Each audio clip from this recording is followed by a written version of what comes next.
Bawat gawa ng mga piyesa, bawat tugtog ng musika, bawat pantig ng mga tula, bawat bigkas ng mga salita, isa lang ang naririnig nila, isa lang ang sinasabi nila: ayoko nang mawala ka.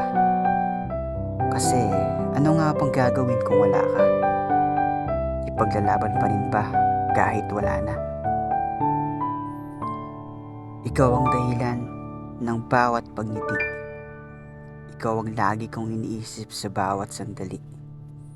Sa bawat luha ko, ikaw ang naging dahilan. Nagabi-gabi ko nilang tinatanong ang kawalan. Ikaw ang dahilan sa bawat paggising. Ikaw ang sagot sa mga araw na boring.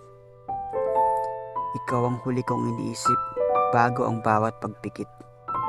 Ikaw din ang dahilan nitong sakit.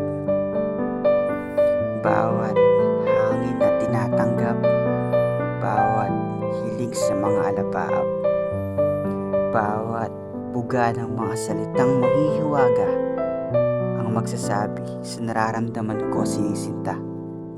Puro na lang ba bawat at ikaw ang iyong nababasa? Katulad lang yan ng kantang bawat pyesa na sinasabi na anong gagawin kung wala ka?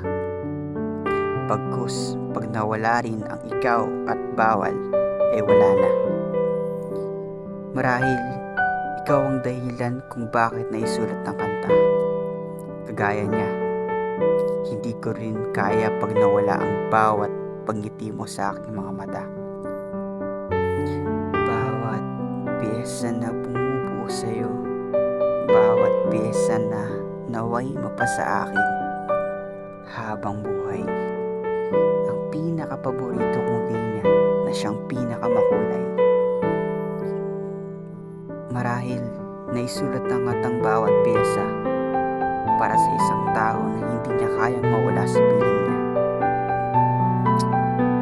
Napapansin niyo na ginamit ko ang mga unang linya ng bawat pyesang kanta para mailahad na kahit sa tula ay ako'y kagaya niya. Hindi ko rin alam